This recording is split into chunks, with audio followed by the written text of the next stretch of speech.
ከእያንዳንዱ የፊዚክስ ፎርሙላዎች ጀርባ ድንቅ አእምሮና አስገራሚ ታሪክ አለ። ወደ ፊዚክስ ታሪክ አብረን እንጓዝ። ሰላም ተማሪዎች፣ ማህሌት ነኝ ከብራይት ፊውቸር። ዛሬ የዩኒት 1ን የመጨረሻው ሰብ ቶፒክ የሆነውን ሂስቶሪካል ኢሹስ ኤንድ ኮንትሪቢዩተርስ የሚለውን ሰብ ቶፒክ እናያለን። ቪዲዮውን ከመጀመራችሁ በፊት ላይክ አድርጉ። አሁን ቀጥታ ወደ ትምህርቱ። At the end of this lesson, you should be able to recognize at least 3 issues and 4 prominent physicists with significant contribution to the development of physics. And the second one, collect and use pictures and text from a library and the internet to present prominent figures in the history of physics. ይህንን ሌሰን ካጠናቀቃችሁ በኋላ የመጀመሪያው ቢያንስ 4 ፊዚስቶችንና 3 ክስተቶችን ማስረዳት የምትችሉ ይሆናል። ሁለተኛው ደግሞ ላይብራሪና ከኢንተርኔት የተለያዩ ፒክቸሮችንና ጽሁፎችን ተጠቅማችሁ በፊዚክስ ውስጥ ጉልህ ድርሻ ያላቸውን ሳይንቲስቶች ማብራራት የምትችሉ ይሆናል። Over the last few centuries, the growth of scientific knowledge has resulted in ever-increasing specialization branching of physics into separate fields. እንግዲህ የተለያዩ ሴንቸሪዎች ባለፉ ቁጥር ሳይንስ እያደገ መጥቷል። እንዲሁም ደግሞ ፊዚክስ እውቀቱ እየሰፋ በመምጣቱ ወደ ተለያዩ ፊልዶች ሊከፋፈል ችሏል። በባለፈውም እንዳየነው ብዙ አይነት ብራንችስ ኦፍ ፊዚክስ አሉ ማለት ነው። Physics as it developed from the Renaissance to the end of 19th century is called classical physics. ፊዚክስ እንግዲህ ከሬኔሳንስ ዘመን ማለትም በግምት ከ14ኛው ሴንቸሪ ጀምሮ እስከ 19ኛው ሴንቸሪ ማብቂያ ድረስ ያለው የፊዚክስ አይነት ክላሲካል ፊዚክስ ይባላል።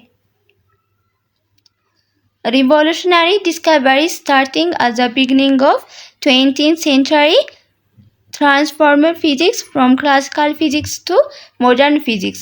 ከ20th century በኋላ ደግሞ ከክላሲካል ፊዚክስ ወደ ሞደርን ፊዚክስ ሊቀየር ችሏል። በአጭሩ የኚህ ሁለቱ የፊዚክስ አይነቶች ልዩነት ምንድነው ካልን ክላሲካል ፊዚክስ በዋነኛነት የሚያጠናው ስለ ማክሮስኮፒክ ነገሮች ነው፣ ማለትም በአይን ስለሚታዩ ነገሮች ነው።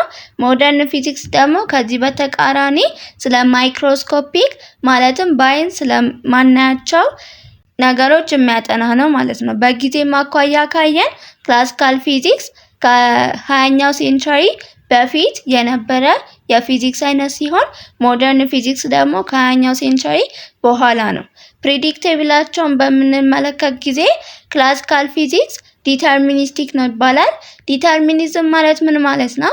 አንድን ነገር መነሻውን ካወቅን መድረሻውን መገመት እንችላለን።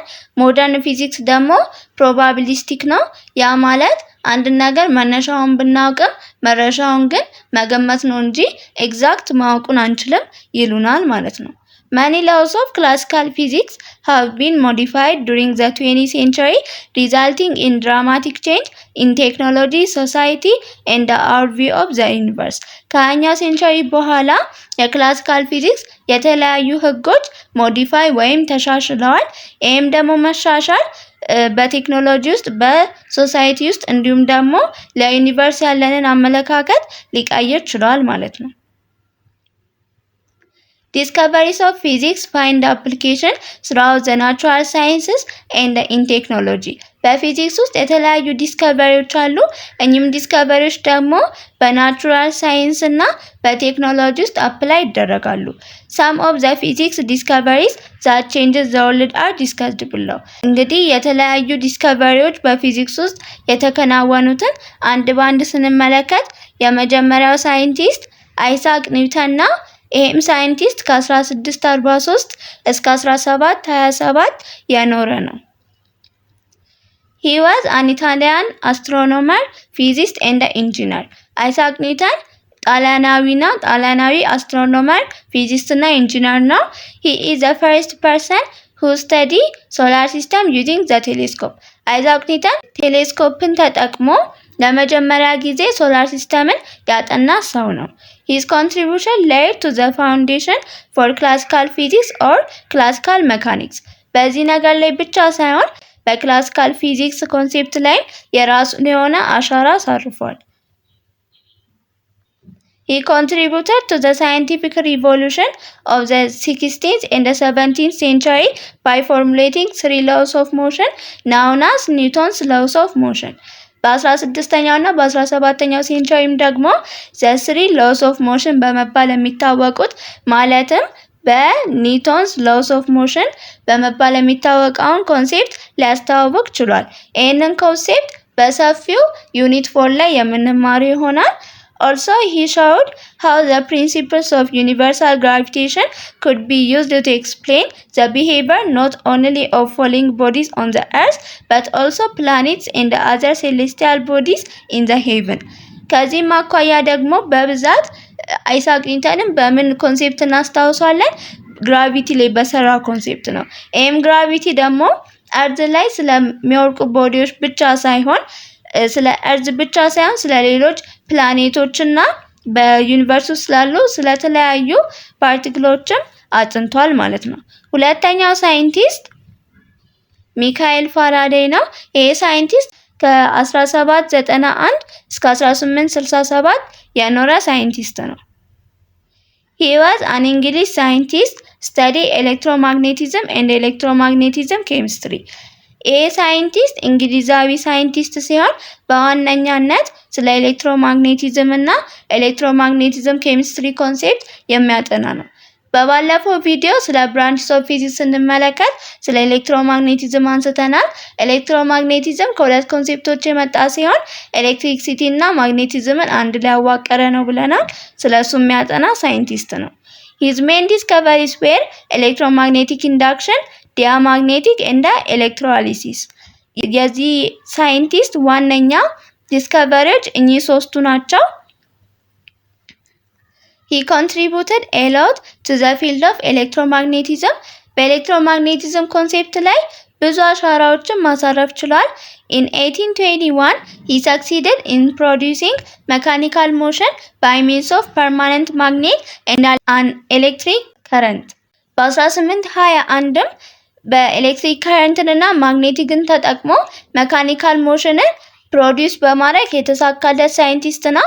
10 years later, he converted magnetic force into electrical force, thus inventing the world's first electric generator.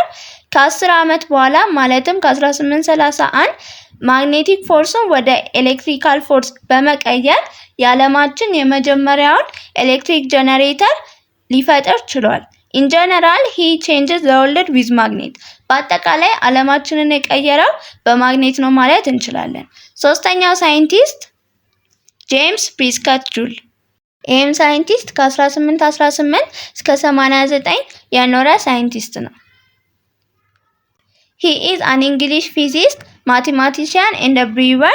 ልክ እንደ አይዛክ ኒውተን እሱም እንግሊዛዊ ፊዚስት፣ ማቴማቲሽያን እና ብሪወር ነው። ብሪወር ስንል ጠላ አጥማቂ ማለታችን ነው። He studied the nature of heat and discovered the relationship to mechanical work. እሱ በዋነኛነት የሚያጠናው ስለ ሂት ኔቸር ነው እና ይህንንም ሂት ደግሞ ከመካኒካል ወርክ ጋር ሪሌት በማድረግ የሚያጠና ሳይንቲስት ነው። This led to the law of conservation of energy. በዋነኛነት እሱ ያወጣው ላው በሂት ዙሪያ ስለ law of conservation of energy ነው። ይህ ህግ ምንድነው የሚለን ካለን ኢነርጂ is neither created nor destroyed። ያ ማለት ኢነርጂ አይፈጠርምም አይጠፋምም፣ ግን ከአንድ ፎርም ወደ ሌላ ፎርም መቀየር ይችላል ይለናል። Joule's work helped lay the foundation for the first of three laws of thermodynamics that describe how energy in our universe is transferred from one object to another or transformed from one form to another. በዚህ ማኳያ ብቻ ሳይሆን ስለ three laws of thermodynamics ያጠና ወይም ደግሞ ስለዚህ ኮንሴፕት የራሱን የሆነ አሻራ የጣለ ሰው ነው። በዚህም ለው ዙሪያ ደግሞ እንዴት አንድ ኢነርጂ ከአንድ ፎርም ወደ ሌላ ፎርም ወይም ከአንድ ኦብጀክት ወደ ሌላ ኦብጀክት እንደሚተላለፍ ዲስክራይብ አድርጓል ማለት ነው። ሌላኛው ሳይንቲስት ማሪያ ኩሪ ናት። እቺም ሳይንቲስት ከ1867 እስከ 1934 የኖረች ሳይንቲስት ናት። She was a Polish born French physicist and a chemist. እሷም ፖላንድ የተወለደች ግን ዜግነቷ ፍሬንች የሆነ ፊዚስትና ኬሚስት ናት።